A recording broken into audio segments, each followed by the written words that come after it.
World of Tank Blitzers, it's a Littlefinger. Hey, today doing a full tank review here on the M41 Bulldog. You can see it decked out in Halloween gear. Yes, this is a Tier 7 American light tank, and it is quite frequently played. And why is that? Well, if we look at the American tech tree, you're coming off of the Chaffee, and you want to get to the T-49 and the T-92 and the Sheridan, as these two are the missile tanks, and this is the big fun fast-moving derp gun. Well, the Bulldog doesn't have the gun like the T-49, but it does have the mobility, and it's got even less armor than the T-49, if you can believe it. So to get to the T-49, you're going to want to win as much as possible, building up those credits as fast as you can. So let's talk about consumables, running repair kit, multi-purpose, and adrenaline. Provisions, running case of cola, improved fuel, and bottle of cola. Skipping the lowest fuel here just because this tank is super fast, and we want to try to get these other areas improved. 38, 16, and 6. I'm not even carrying a full loadout here.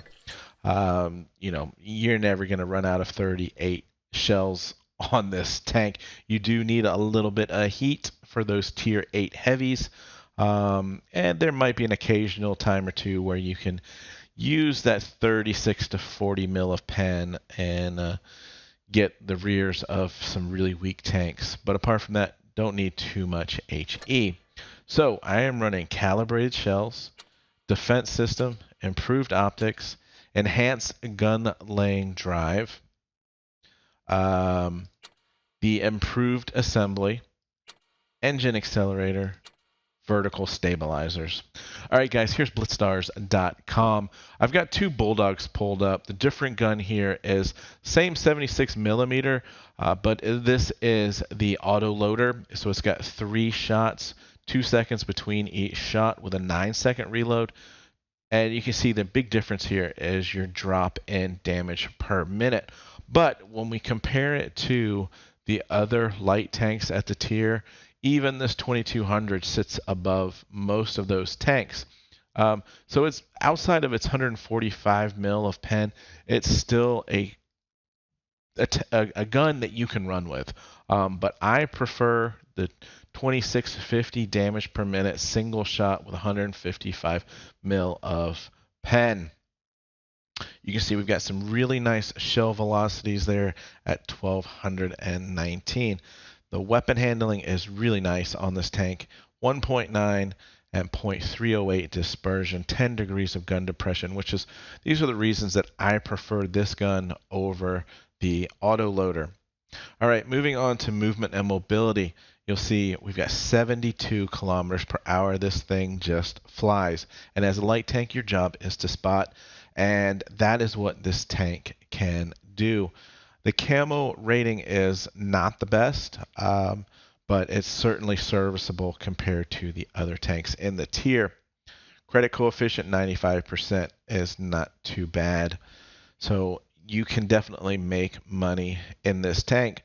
Keep in mind here, 25 mil of armor all the way around, so you're going to see a lot of HE from those tier 8s coming your way. And what I thought was most interesting was 50.7% win rate. Even though all of these stats above indicate that we have a better tank than these other ones, I think the issue here is with this Bulldog, you're not going to bounce a single shot.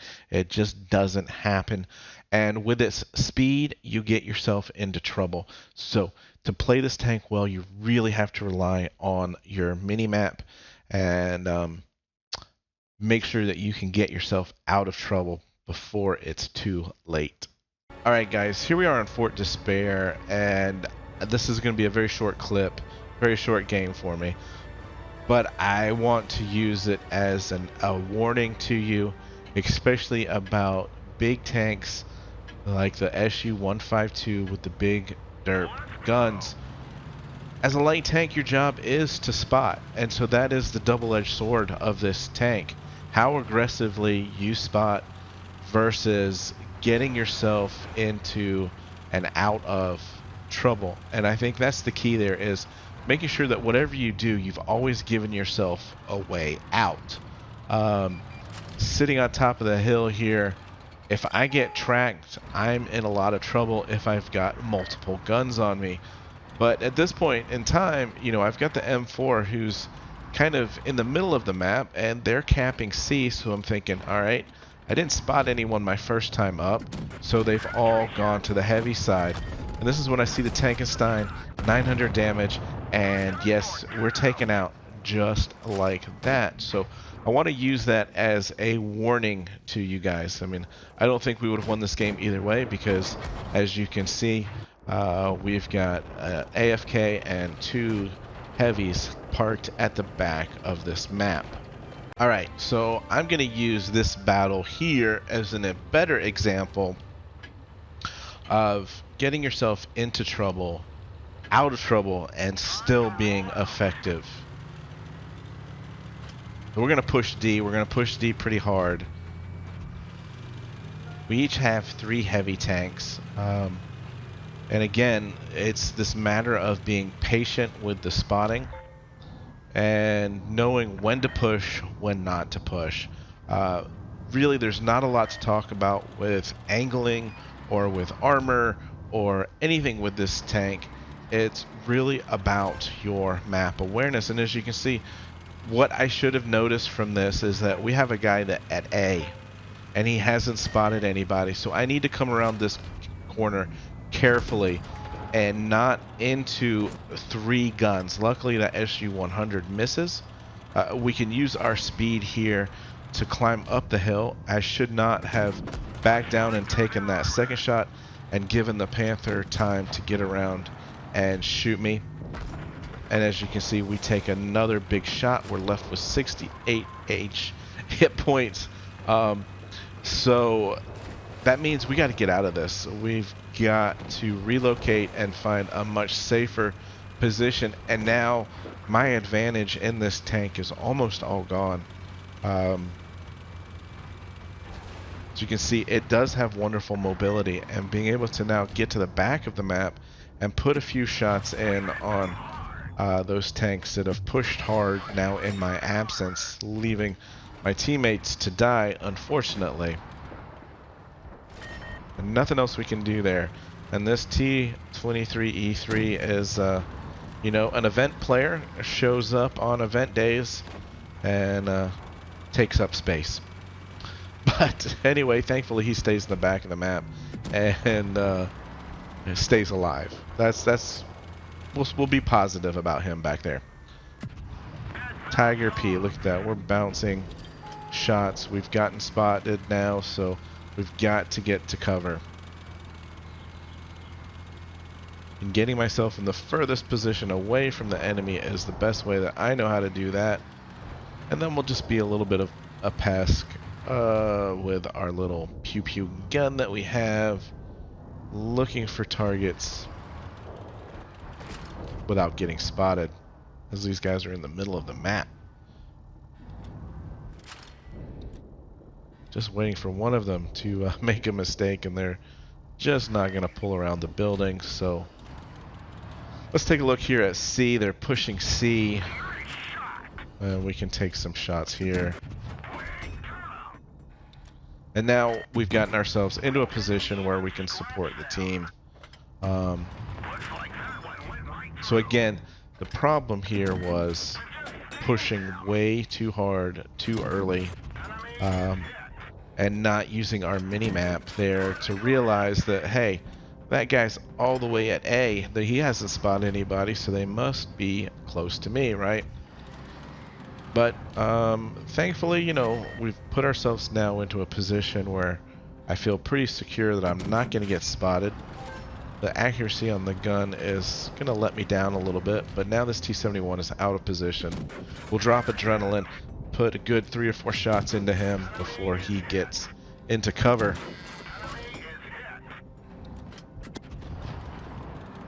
And as you can see, we've got a tank advantage, we've got hit point advantage, and they're in the middle, and our T-20E3, I believe he is still alive.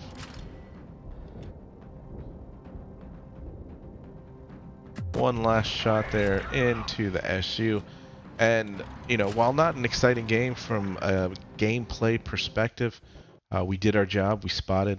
We got out of there. We still ended up with 1,700 damage, which was a support to the team here. All right, guys. So here is a better example on Yukon, and we're bottom tier. And this is a much better example of using the minimap correctly and knowing how aggressively we can push. Now, I've seen the T71 and the T49 as our two potential targets here on the light side. I've got support right now from the RU. He's going to peel off and head more towards the middle. But I'm going to use my speed knowing that I'm going to be up here faster than probably anybody on their team. And the fact that that RU has cleared the middle, has not spotted anybody on the side, lets me know that it is safe to continue moving around, right? So now I'm not so worried about running into 3 or 4 unsuspecting tanks.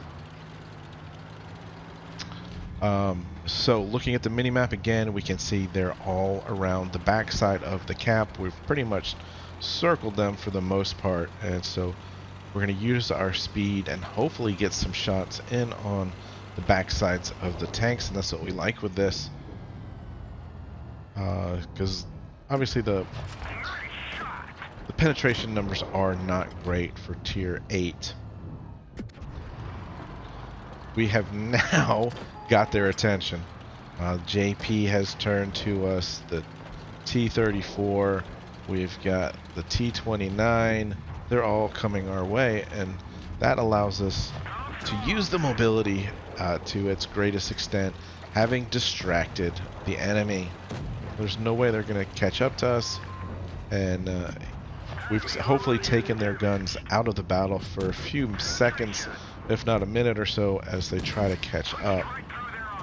We've got this 252U just in a horrible position, so we can shoot underneath those tracks, his biggest weak spot. Now looking at the minimap, I see that our Lava here is one-on-one with that T34, so we can push in and help and focus fire on this guy. Shot into the side, you know, we're just going to keep on moving around. And this T-34, he wants a piece of me, but even though we fail at backing up, we can COD him very, very easily. And with the help there of the Lova, we get away without taking any additional damage. Now we've just got this T-29 and the T-71. We'll stop, set a fire here, finish him off, and even on this light tank, we can shoot HE into him. So one of the few instances that you will see me using HE in this tank, but obviously a much better example of using the minimap, using our speed, circling around, and doing a little bit of damage. This is not a big damage tank. All right, so here we are, bottom tier on Alpine Stad in our Halloween orange camo. So one of the nice things obviously with this tank is you can use your speed to get to a nice spotting / sniper spot, and you can typically always get the first shot in. And that is an example here. Moving on up to this bush and coming to a quick stop by hitting the rock, of course. And there we go, we've got our spot, FE301, and we can use the hard cover here and get back into position.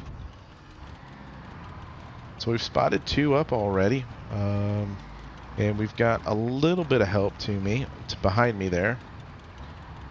And I've noticed that we've got 4 of our heavies have gone the heavy side, and I just want to see if anyone is in the middle here, because that's going to let me know now that I can push on that FE301 without getting trapped kind of in the middle of the 2 of them. And he's engaged with these other tanks, distracted, and he Pushes a shot back here, and I was a little bit slow getting back and trade a shot, which is obviously not what you want to be doing early in a game. I was trying to use that hill there to help with my gun depression. But at this point now, with this T26E4, just absolutely clueless, trying to drive into the tunnel. Welcome to quote-unquote mad games, right? Notice that we can finish off the FE. I don't mind taking a shot to finish off a tank, but don't like trading shot for shot early on. And I posted this guy's win rate earlier. That was his third battle in a tier 8 premium tank. Come on guys, you really need to learn how to play the game first. You can't just jump to the top of the line and expect to be good.